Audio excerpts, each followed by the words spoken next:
With us, we have a expert counselor, and she's going to be talking to us about relationships and her observations and maybe some tips for us. Can you please introduce yourself? Certainly, I can, Sydney. My name is Deirdre Jones Shook, and I am a Christian counselor. And my husband and I have been counseling couples, singles as well, for the past 12 years. Okay. So, first question, how did you and your husband get into marriage counseling, first of all? Very good question. My husband initially going through training to become a pastor, he had to actually get involved in a ministry. And the ministry that was available for us to get involved with was the marriage ministry at the time. And it's something that we absolutely fell in love with doing and we're so committed to. That's beautiful. So, could you describe a healthy relationship? A healthy relationship is one that is Christ-centered.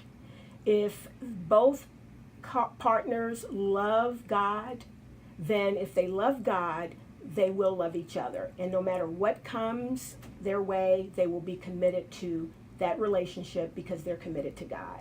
That was nice. So, what are some issues or problems that you see that's a common thing amongst couples that you counsel? Yeah, the common thing is always finances. Finances can create strife, stress, discord in a relationship. Intimacy, sex can also be a theme of conflict in a relationship. And just the mere fact of being two people being in a relationship in what's important to them, which when important to one spouse may not necessarily be important to the other. Okay. And how would you describe social media?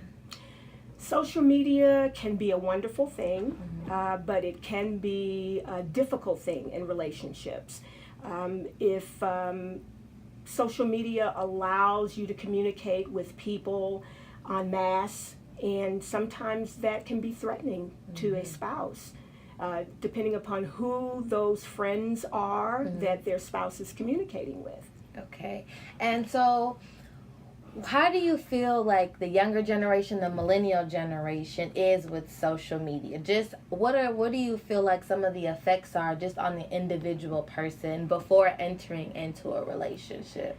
You know, I think social media, the danger that you get into is that it can capture all of your attention.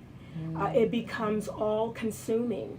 And I think the millennial generation, they have a tendency to be keyed in so much to social media throughout the day that sometimes even when you're supposed to spend time with your spouse, you are spending time on your phone or you're texting back and forth, or you're concentrating on who's doing what through social media, and it takes away from the one-on-one time that you need.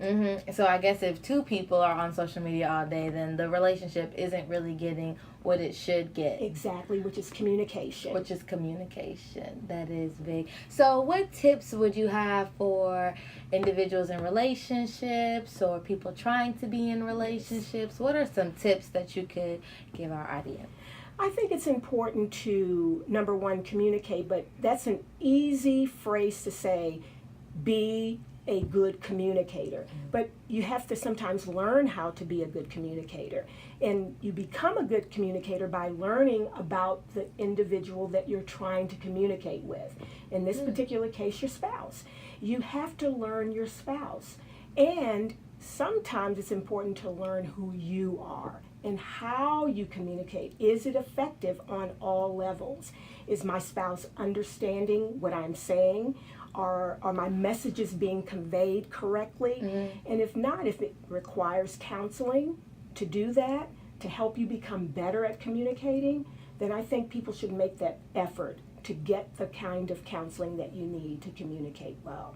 Agreed. I read a study where they talked about how person-to-person interaction was very important because you're able to really read a person's emotions and be able to sense how they are feeling versus texting them or via social media talking to them and not being able to get that authentic Yes. interaction with somebody. Exactly. It's so important. It's a danger that really concerns me when you watch the level of, I guess, separation of thought, the personal time that's needed to make a relationship healthy, to make people grow. And social media, sometimes you just have to make a decision to really say, when we get home or when we're together, we'll put our phones up, just so that it will force you to communicate with your mate. And that's very important. Thank you, Ms. D, for sitting down, speaking with me, giving my audience some tips, hopefully they can use. Thank you so much, Sydney, for having me.